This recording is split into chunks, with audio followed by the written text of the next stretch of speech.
as a politician? As a politician, he was never a Mahatma, and I refuse to call him Mahatma.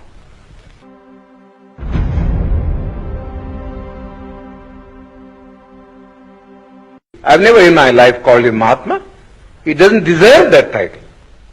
Not even from the point of view of his morality. You see? Going back to the Pune Pact, the Eurab Pact. Yes. Can you remember a little of what Gandhi said to you and what you said to him? Oh, I know it very well. I know it very well. The British government had, in the original award which MacDonald had given, had accepted my suggestion. I said, look here, the Hindus want that there should be a common electorate, so that there will be no separatist feeling between the scheduled caste and the Hindus. We think that if you have a common electorate, we would be submerged, and the nominees of the scheduled caste who would be elected would be really slaves of the Hindus, not independent people. Now, I told Mr. Ramsay MacDonald that this is a sort of a thing that he might do. Give us a separate electorate. Give us a separate electorate, and also give us a second vote in the general election, so that Gandhi cannot say that we are separated in point of election. First of all, my contention was this, that for 5 years we lived separately from the Hindus, with no kind of intercourse or intercommunication, you see, of a social or a spiritual sort. What can one day's cycle of participation in a common electorate do to remove this hardened crust of separatism which has grown for centuries? It's a foolish thing to think that if two people vote together, you see, in a common polling booth, that their hearts are going to change. It's nothing of the kind. Mr. Gandhi has got this madness in him.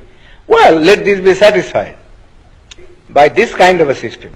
Give the untouchables 2 votes and give them a population representation of ratio, so that the weightage would be in terms of votes and not in terms of representatives, so that the Gandhi and others may not complain.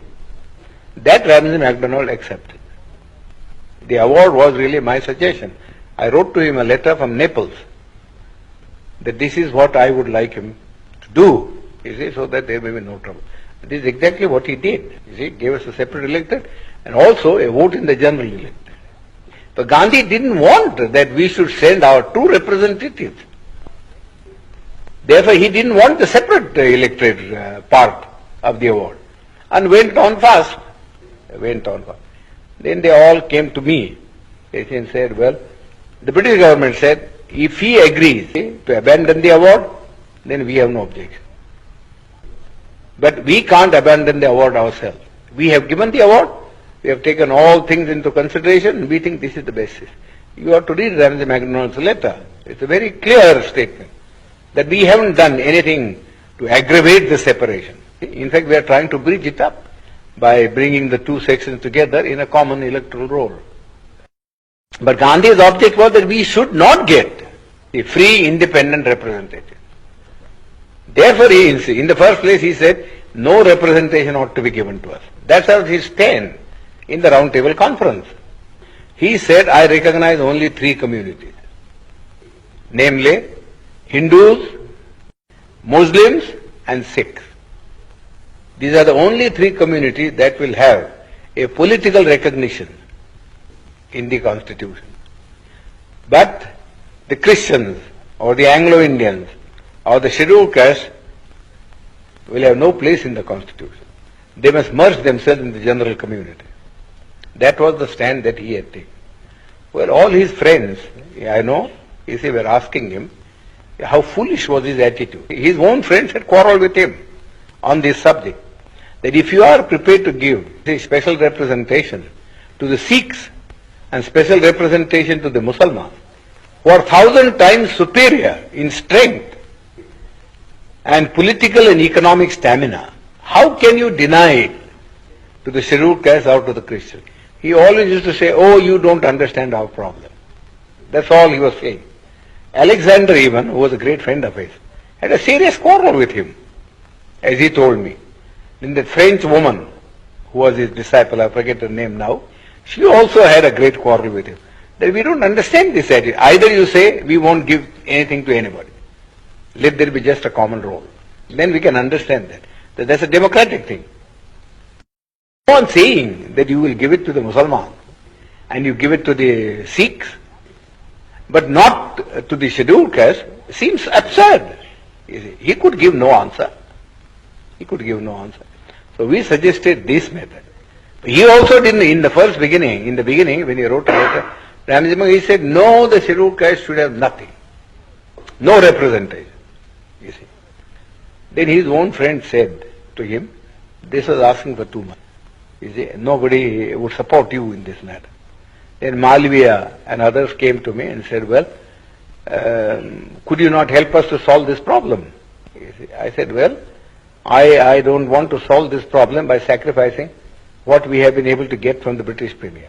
So you went to Pune? I said I suggested alternative formula. And that formula was that I am not prepared to give up the separate electorate, but I am prepared, you see, to modify the thing in this way, namely that the candidates who would stand in the final election on behalf of the scheduled caste should be first elected by the scheduled caste themselves, sort of a primary election, and that they should elect 4 people. 4. And the 4 then should stand in the general electorate. And let the best one come. See? So that we get some assurance that you don't put up your own nominees, but that we do get people who will express our voice in the parliament. That Mr. Gandhi had to accept, so he accepted that.